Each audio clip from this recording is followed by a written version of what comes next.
Li Su did not like noise. She preferred the quiet hum of her machines. On the research station Chrysalis, orbiting a silent gas giant far from Earth, she found the quiet she loved. Her job was to listen. Her machines sifted through the endless static of space, looking for patterns, for signals. For weeks, she had been analyzing a public data stream. It was not a secret. The Galactic Concord, the government of known space, broadcasted its assembly sessions openly. It was like a background noise of the universe, a political channel no one from Earth had ever thought to tune into. Su had accessed it out of pure academic curiosity. She was a xenolinguist. The flow of alien symbols and translated concepts was a puzzle, and she loved puzzles. Today, the puzzle had a strange piece. She was looking at a list, an index of all member species in the Concord. The names were represented by complex symbols, but the translation software created rough phonetic equivalents. Her eyes slid past the Heshti, the Voral, the Nath. Then she stopped. The entry was old, the data faint. The symbol was unfamiliar, but the translated identifier was clear. Sol 3 sapient. Sol, the sun. 3, the third planet, Earth. Her breath caught. She checked the timestamp linked to the entry's creation. The number was so large it made her head spin. It was from over 12,000 years ago, around the time humans were building the first cities. With careful, slow movements, she isolated the entry. It was not listed with the active members. It was in a separate subfile, labeled dormant/provisional. Next to it was a code, a simple string of symbols. And next to that was a notation. Her translation software struggled, offering possible meanings. Seat designated. Status. Unoccupied. Awaiting. The last word was fuzzy. Contact. Maturation. Assessment. Her heart began to beat a hard, steady rhythm against her ribs. An empty seat. For them. She cross-referenced the date with human historical astronomy records. The time frame was shockingly precise. 12,000 years ago, humanity had done nothing of note on a galactic scale. But Earth had been noisy. The planet had its own radio signals, not from technology, but from nature.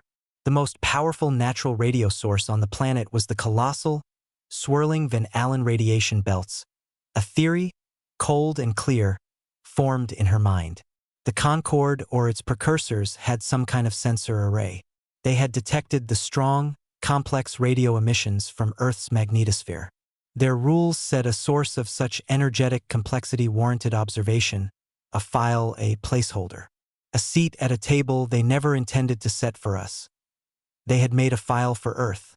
They had built a chair for humanity. And then they had forgotten about it. They never called. They never visited. They just left the chair empty, assuming the children in the room were too primitive to ever find it, or to deserve it. For a long time, Su just sat in the dim light of her lab. The quiet was different now. It was no longer peaceful. It was the quiet of a grave oversight, the silent echo of a door that had been closed without a sound. She compiled everything. Not just the data entry, but the protocol codes around it. The docking clearance attached to the seat's designation. The frequency for diplomatic hailing. It was all there, dusty and unused, but active. The door was not locked. It was just never opened. Her message to Earth Council was dense with data and stark in its conclusion. She did not send theories. She sent facts. The seat exists. It has our name on it. It was created by their laws. They never informed us of its existence. The reply came not to the station, but to a secure, encrypted panel in her quarters. A face appeared on the screen. Kim Tae, head of the newly formed Extrasolar Relations Council. His face was calm, but his eyes held a sharp, focused light. "Your data is confirmed," he said, his voice quiet. "Our analysis agrees. This is not an offer they made. It is a right they recorded and then ignored." "What does it mean?" Su asked, her own voice sounding distant to her ears. "It means," Kim Tae said, "that for 12 millennia, they have held a meeting about the fate of the galaxy. They made a chair for us. They just never told us the meeting was happening." He leaned forward slightly. "They did not ask for our permission to judge us," to categorize us, to decide our worth from afar. They assumed they had that right. He paused, letting the weight of it hang in the quiet between the stars. So, he said finally, a statement, not a question. We will not ask for their permission to take the seat they made. We will simply go and sit down. The screen went dark. Sue looked back at her data at the symbol for Sol 3. It was no longer just an abstract puzzle. It was an address. It was an invitation they had written for themselves. And humanity, it seemed, had finally decided to RSVP. The Guang was a spear of dark metal and silent intention. It sat in a high orbit over the moon, hidden from Concorde sensors by the simple fact that no one was looking. Its drive was not like anything the Concorde understood. They used subspace tunnels, gravitational folds. Human scientists, working in isolation for a century, had taken a different path. They bent reality in a smaller, tighter way. The engine was called a slipline drive. It did not travel through space, pulled space past it. It was quiet and left no energy signature the Concorde would think to scan for.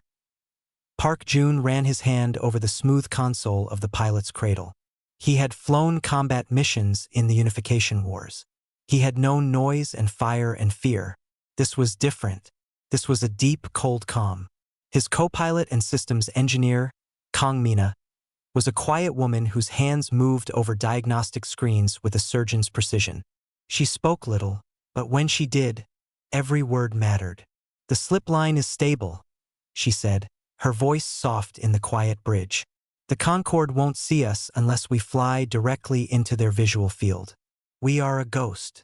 Yoon nodded. A ghost going to a party. The mission crew was small. Kim Tae was the lead, the voice. 2 aides, young and sharp. And a security chief, a solemn man named Jun, whose job was not to fight but to observe and protect. They were not soldiers on an assault.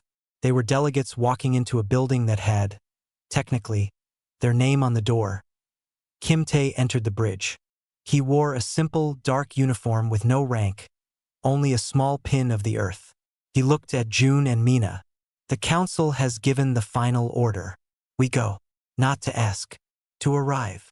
Jun felt a thrill, not of excitement, but of focus. Course is plotted. We slip past the Concorde beacon network here and here.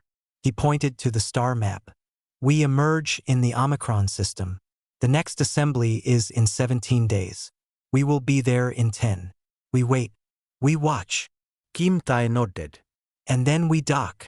The word hung in the air. Docking implied a berth, a place meant for you. According to Lee Su's data, berth 89X in the assembly station's lower ring was tied to the Sol 3 designation. It had never been used. It had been maintained by robots, cleaned, its systems kept online, waiting for a guest who never came. The journey began. Jun engaged the slipline drive. There was no roar, no flash of light. The view from the front screen simply shifted. The stars blurred into streaks of white, then dissolved into a strange, grayish void. It was not a tunnel. It was like sliding under the surface of reality. The only sound was the gentle hum of the Guang's own systems. Days passed in the gray monotony. Mina monitored everything. She checked and rechecked the old Concorde docking protocols Sue had uncovered.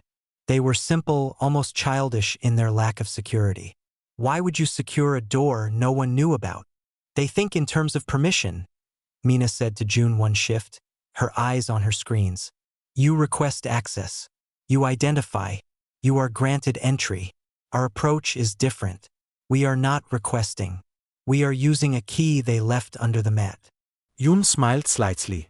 They will call it trespassing. They can call it what they want, Mina replied. The door has our name on it. We are just turning the handle. On the 10th day, Jun brought them out of the slipline. The gray void vanished. The starfield of the Omicron system snapped into view, sharp and brilliant. And there, in the distance, was the assembly station. It was a colossal ring, slowly rotating, glittering with lights and the graceful shapes of docked ships from 100 species. It was beautiful and terrifying. The Guang hung in the darkness, powered down to minimal levels, a speck of rock and metal. They watched. They listened. Concord traffic control channels chattered with polite, formal exchanges. Ship Voralhart requests approach vector. Granted. Ship Heshti Dawn confirms diplomatic clearance. Affirmed. Kim Tae joined them on the bridge, looking at the majestic station. All that conversation, he said quietly. All that history, and our name was never spoken. We were the empty chair in the corner. Until now, June said. They waited for 7 days. They learned the rhythms. They identified the main docking arms, the security patrol routes. Their target, berth 89X, was on the lower, older ring. It was out of the way. It was perfect. On the morning of the assembly session, Kim Tae gave the word. He was dressed in his simple uniform. He looked calm. It is time. June powered up the Gwang. Not to full power, but enough. He did not hail the station. He did not request clearance. He input the code from SUS data, the simple string attached to the Sol 3 seat, into the standard docking request transmitter. He sent it directly to the station's automated system. For a moment, nothing happened. Then, a response flickered on the screen. Not from traffic control, but from the station's internal network. It was a simple, automated acknowledgement. Berth 89X. Occupant Sol 3. Access granted. Docking clamps activated. Welcome. The message was 12,000 years old. It had just been waiting for someone to say hello. June guided the Gwang forward, a slow, steady approach. No one challenged them. To the station's computers, this was not an intrusion. It was a long-awaited, if forgotten, appointment. The docking arm extended. The clamps took hold of the Gwang with a soft, metallic thud that vibrated through the hull. The connection was secure. The door to the station airlock side open, revealing a clean, well-lit corridor beyond. It had been waiting. Kim Tae stood, adjusted his jacket, and walked toward the airlock. He paused, looking back at June and Mina. Ready to crash a party? June asked, the old pilot's phrase feeling heavy with new meaning. Kim Tae almost smiled. No, he said, ready to finally take our seat. He turned and stepped through the open door. The corridor was empty. The air was cool and smelled of recycled ozone and a faint, unidentifiable scent. The smell of alien environments. Kim Tae walked, his footsteps echoing on the polished floor. His two aides, Hannah and Bin, followed a step behind, their faces pale but set. Security Chief June walked last, his eyes scanning everything, seeing no threat, only stillness. The station's internal system had accepted their access code and now projected a faint, glowing path on the floor. It was leading them inward, toward the central spine. They passed doorways marked with strange symbols, heard the distant, muffled hum of machinery and life. They saw no one. This was a service level, a forgotten part of the ring. After a long walk, a transparent tube elevator awaited them. The doors opened silently. They stepped in. It began to move, not just up, but inward, toward the station's vast central hub, the assembly chamber.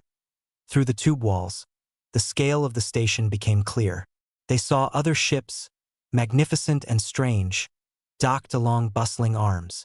They saw beings of all shapes and sizes moving along walkways.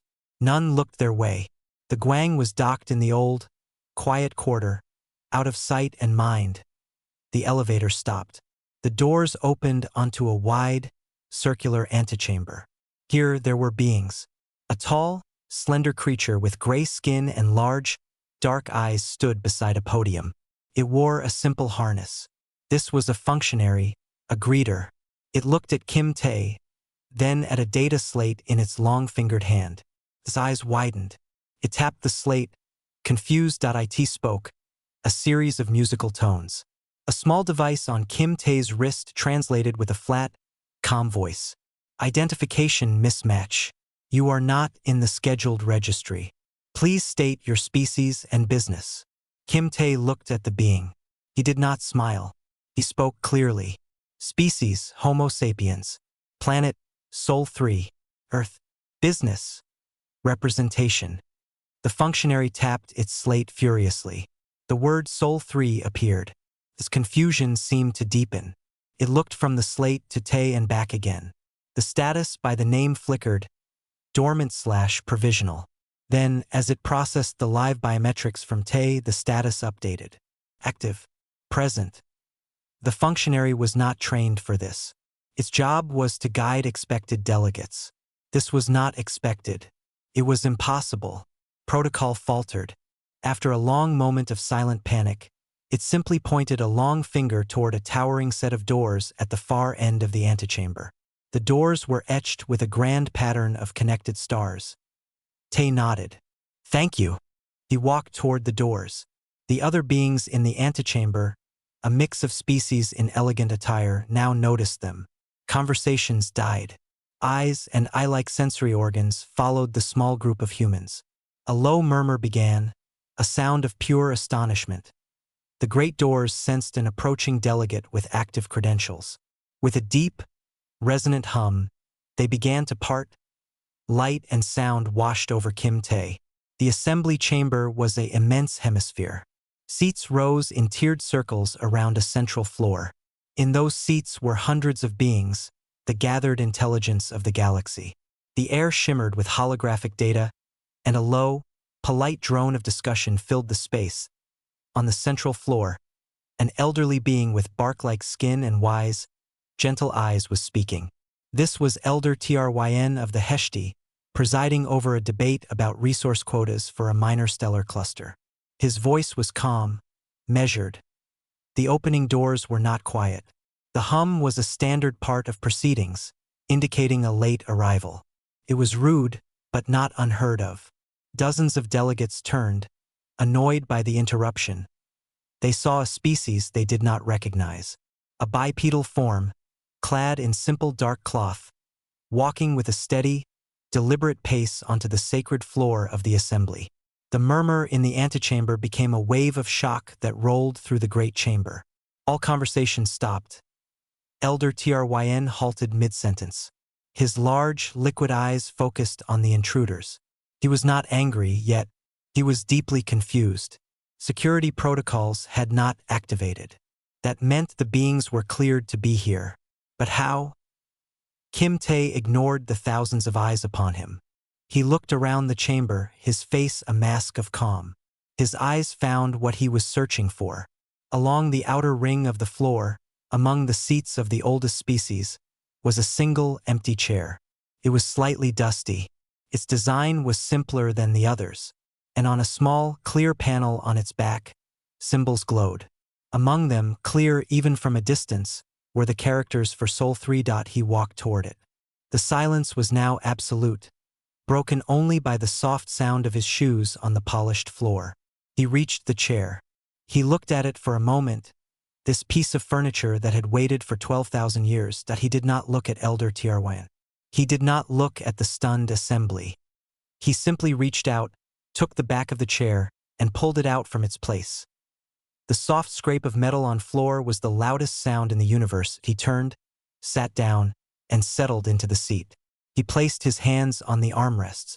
A soft glow immediately illuminated the small console before him. The seat was now active. The systems, dormant for millennia, hummed to life, linking directly into the assembly network. For a long moment, nothing happened. The galaxy simply stared. Elder Tryn found his voice. It was not a shout, but a profound, bewildered question that echoed in the quiet. "Who are you?" The silence was a physical thing, heavy and thick. Every eye, lens, and sensory orb in the grand chamber was locked on the figure in the simple chair. Kim Tae did not move. He sat perfectly still, letting the shock wash over the assembly, letting it settle. He could feel the weight of history in the dust motes dancing in the light above him. Elder Tryn stepped down from his small podium on the central floor. His movements were slow, deliberate, the rustle of his dry skin the only sound. He stopped a few meters from the human seat. His large, dark eyes held not anger, but a deep, troubled confusion.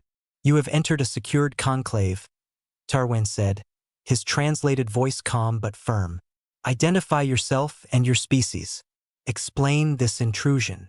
Tae looked up at the elder. He activated the small microphone on his seat console. His voice, translated by the system, was clear and even in the vast space. I am Kim Tae. My species is Homo sapiens. We are from the planet Earth, the third world of the Sol system. He paused, letting the old, familiar coordinates hang in the air. This is not an intrusion. This is representation. A wave of whispers, clicks, and hoots swept through the tiers. Astérisque Sol 3. Earth. Asterisk. The words were known only to historians and archivists. A myth, a dormant file. Tryn's delicate hands gestured to the now occupied seat. That designation is archival. It was created in an era of broad protocol. It does not confer membership. Membership requires a process, application, review, unanimous consent of the presiding species. Tae listened, nodding slowly as if considering a minor point of order. I understand, he said, but the process you describe is for new species seeking a new seat. That is not our situation. He leaned forward slightly. The console before him projected a small, clear hologram above the floor. It was the data Li Su had found, the official entry, the date stamp, the Sol 3 sapient classification, the attached codes for docking, for seat activation. This seat, Tae said, his voice still calm, was created by your own laws, under your own charter, over 12,000 years ago. You detected a sapient-worthy signal from our world. You created a placeholder. A right was recorded. He looked from the hologram to Tryn. The error was not in its creation. The error was in the assumption that you had the right to decide when, or if, we would be informed of our own status. A delegate from a species with metallic feathers stood up. This is preposterous. You bypassed all security. You were not invited. Tae turned his head toward the delegate. Correct. We were not invited. No invitation was ever sent. For 120 centuries, you held meetings that concerned, by your own definitions, all sapient life in this galaxy. You set a place for us at the table. He gestured to the chair beneath him. And then you never called us to dinner. You decided we were not hungry. You decided we were not ready. He turned back to Elder Tryn. The elder was now studying the holographic data, his aged face unreadable. The fault is not ours for arriving. Tae continued, his tone dropping, becoming quieter but somehow sharper. The fault is yours for the silence. You did not ask for our permission to judge us from afar. You did not ask for our permission to label us dormant. He let that word sit in the air. Dormant, like a seed or a spore, not a people. So, Kim Tae said, settling back into his chair, the movement was final. We are not asking for permission now. We are not applying. We are asserting a right that was already granted, by your own hand, and then forgotten. The seat for Sol 3 exists. We are from Sol 3. Therefore, the seat is ours. The chamber erupted. It was not a roar of anger, but a cacophony of disbelief and procedural outrage. Voices overlapped, demanding order, demanding explanation, demanding the human's removal. Through it all, Kim Tae sat. He did not argue further. He had stated his case. It was a statement of fact, not a plea for understanding. Elder Tryn raised a hand. Slowly, the noise died down. The elder was not looking at the angry delegates. He was looking at Kim Tae, and at the quiet, undeniable data glowing in the air between them. He saw the ancient codes, perfectly valid. He saw the human, sitting with a stillness that was neither aggressive nor fearful. It was the stillness of a rock that had been waiting at the bottom of a river for a very long time. You speak of a technicality, Tryn said, his voice weary. Tae met his gaze. I speak of a door with our name on it. You left it locked from the inside and assumed no one would ever knock. We found the key you left in the lock. He paused, and for the first time, a flicker of something harder showed in his eyes. You never asked for our permission, so no one asked for yours. The truth of it, simple and brutal, finally settled over the assembly. This was not an attack with weapons. It was an attack with a filing error. It was an assault of pure, inconvenient fact. They had no protocol for this. because the protocol had already been written long ago and then filed away and forgotten. Elder Tryn looked old, very old. He turned to the assembly. This presents an unprecedented question of law and charter. A recess is required. 1 hour. But as the delegates began to stir, buzzing with frantic talk, Kim Tae did not move from his seat. He had nowhere else to go. He was finally exactly where he was supposed to be. The chamber was chaos. Delegates clustered in groups, their voices a storm of clicks, whistles, and translated shouts. The air shimmered with the light of urgent private communications. Kim Tae remained in his seat, an island of stillness in the center of the storm. His aides, Hannah and Bin, stood close, their faces tense. Chief Jun watched the exits, his body relaxed but his eyes missing nothing from the Gwang. Still docked in the forgotten berth, Kang Mina watched it all. Her screens were a mosaic of data. She saw the open assembly feed, now broadcasting the unbelievable scene to every corner of the Concord. She saw the internal security channels light up with confused, conflicting orders. She saw the news networks, Galactic and Human, exploding with the story. "June," she said, her voice calm in the quiet bridge. "They are trying to lock the seat systems out. They are sending override commands." Park June, monitoring the ship's connection to the station, gave a short, grim laugh. "They're using the wrong protocol. They're trying to revoke access. But the access was never granted in the first place. It was inherent." He tapped a screen. "The system just sees the Sol 3 credentials as permanent, like the foundation of the building. You can't revoke the foundation." Mina nodded. She compiled the data packet they had prepared, the one Kim Tae had called their true introduction. It was not a list of demands or a history of grievances. It was a library. It contained human music, from ancient drums to symphonies. It held scans of paintings from cave walls to starfields. It had literature, poetry, theorems of mathematics, blueprints for great bridges and quiet gardens. It held the record of their wars, yes, but also the records of their peace.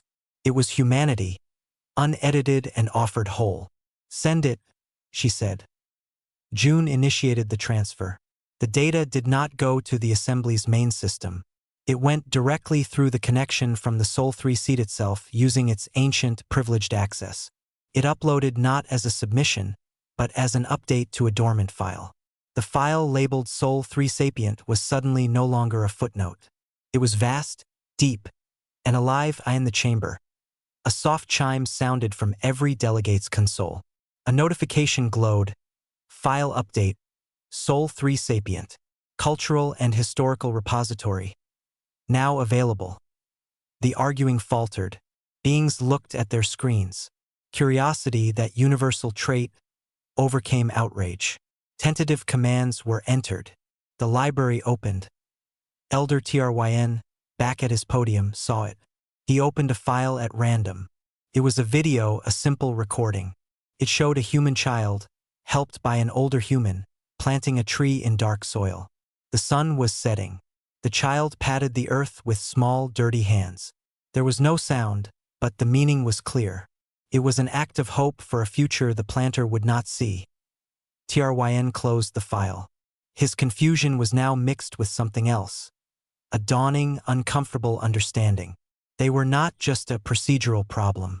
They were a people who had spent 12,000 years living, creating, and suffering, utterly unaware that a chair existed with their name on it. A new delegate rose. This was Clar of the Heshti, Tryn's own species, but younger. Her voice was sharp. "This changes nothing. Their method is an affront. They have violated our security, our traditions. They must be removed, and then we can discuss their application properly." Kim Tae finally moved. He stood up from his chair. The movement drew every eye. He did not shout. He spoke to Clar, but his translated voice carried to all. "Remove to where?" he asked, genuinely curious. "To our ship? Our ship is docked in the berth assigned to this seat. To our planet? Our planet is the one listed in your own archives. You have no outside to send us to. We are already inside the system. You just never bothered to look at the monitor. He walked a few steps toward the center of the floor, his hands open at his sides. You speak of security. What were you securing? From whom? From the occupants of a chair you yourselves built. He pointed to the data now flowing into every console. For millennia, you discussed the sapient community. You made laws that, by your own definition, applied to us. You judged the universe from this room, assuming your community was complete. It was not. You were missing a voice. You did not miss it, but its absence made your discussions incomplete. It made your laws arrogant. Tay stopped, looking around at the hundreds of alien faces. We are not monsters. We are not conquerors. Look at the data. We are what you assumed we were not. Ready. We unified. We journeyed here. We found our name on a door and we walked through it. He took a deep breath. The only violation here is the violation of a basic idea, that a being has a right to know it has been given a seat at the table. The chamber was quiet again, but it was a different quiet. The outrage was fading, replaced by a deep, galactic embarrassment. Clar sat down, her metallic feathers shivering. Elder Tierwen spoke, his voice heavy. The recess continues. The situation will be assessed. It was a retreat, not a victory. On the Guang, Mina watched the security channels. The orders to remove the intruders were being quietly cancelled. They were being replaced with a new, frantic directive.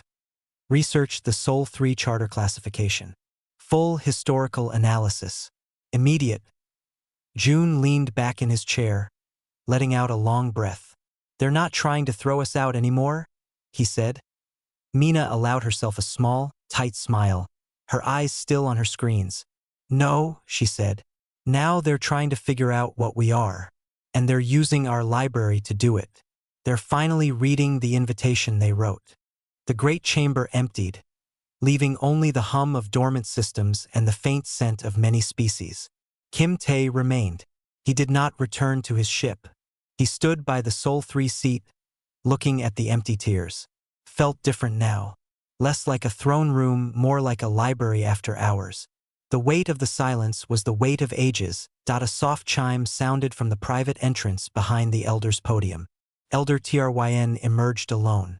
He moved slowly, his bark-like skin whispering with each step. He carried no guards, no aides. He stopped a few paces from Tae. You have caused a great trouble, Terwen said. His voice was not accusatory. It was tired. I know, Tae replied. He did not apologize. Tryn gestured to the Sol 3 seat. May I? It was a startling courtesy. Tae nodded and stepped aside. The elder did not sit. He ran a gnarled hand over the back of the chair, feeling the dust his maintenance robots had missed. This was not malice, he said, more to himself than to Tae. You must understand. It was bureaucracy. A signal was detected. File was made. A seat was added to the architectural plans, for completeness. Then attention moved. New species arose, ones who shouted their presence across the stars with focused signals, with clear intent to join. Your signal, it was natural, wild. We assumed it was the noise of a bright, but simple world. You assumed, Tae repeated softly. We did. Tarwan turned his large, liquid eyes on Tae. And in assuming, we committed a profound disrespect. I see that now. We thought the chair could exist without the person. We thought the map was more important than the territory.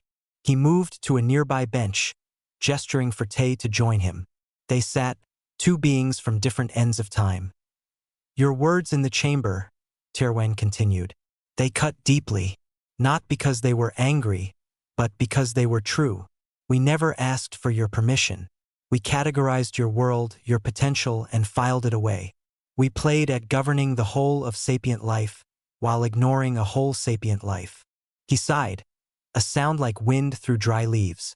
You are not the first to be overlooked, but you are the first to simply arrive. Tae looked at the old being. He saw not an enemy, but a prisoner of a system so vast it had lost its heart. We did not come to shame you, Tay said. We came because the chair existed. It was a fact. We acted on the fact. And your silence? TRYN asked. Your centuries of radio, your wars, your art? Why did you never shout into the dark? We are here. For a long time, Tay said. We did not know there was anyone to shout to. And then, when we guessed, we listened. We heard only your official broadcasts, your polished debates. We saw a closed community. We decided that if the door was closed, we would not knock. We would find the door with our name on it. A faint, sad clicking came from Tirwin, a sign of deep thought. You saw us as we are. A club, not a community. He was silent for a long moment. The younger delegates, like Clar, they see only the breach of protocol. They are afraid of the precedent. What if every dormant file suddenly comes to life? Then you will have a fuller assembly, Tay said simply. Tirwin almost smiled.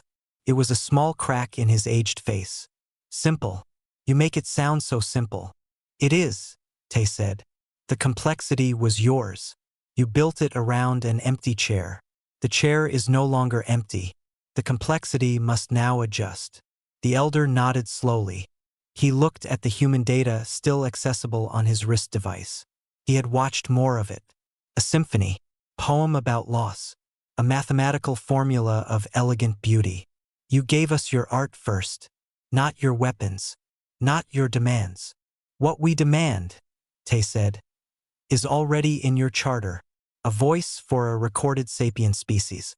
We brought our voice. The rest, the art, the science, the failures, that is so you know who is speaking.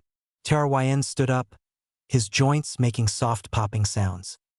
He looked at Kim Tae, and then at the Sol 3 seat, now clearly a part of the chamber's landscape, no longer a forgotten piece of furniture. The vote will happen, Tirwin said. It will not be to admit you. The legalists are scrambling. They believe the vote must be to validate the existence of the seat itself. To confirm that its occupant, should one ever appear, has the rights inherent in its creation. He met Tae's eyes. It is a silly, bureaucratic way to say they are wrong and you are right. But it is the only way they know.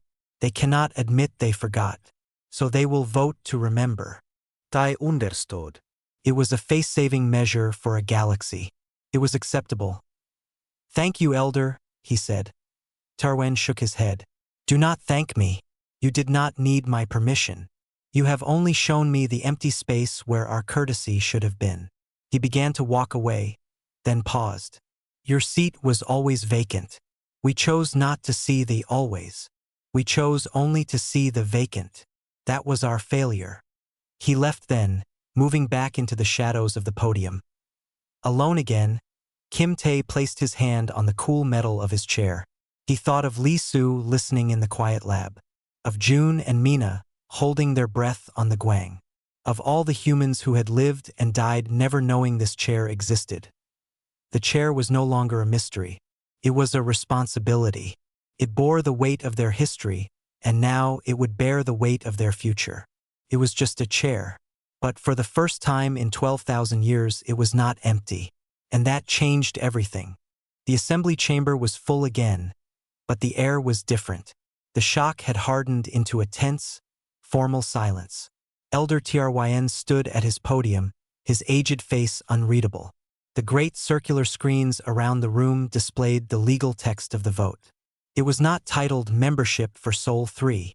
It was titled Validation of Archival Designation and Associated Rights. Sol 3 Sapient.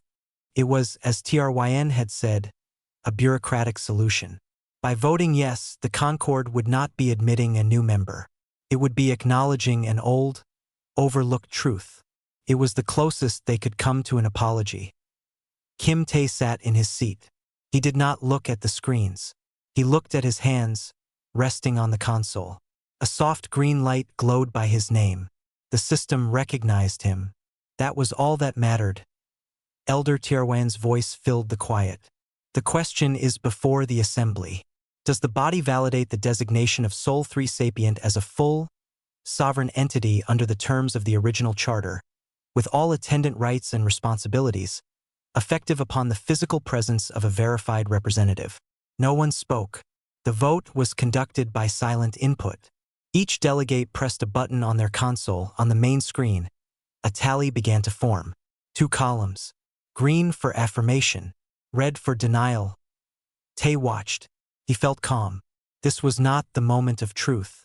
The moment of truth had been when he sat down in the chair. This was just the galaxy catching up. The green column grew. It was not a flood, but a steady stream.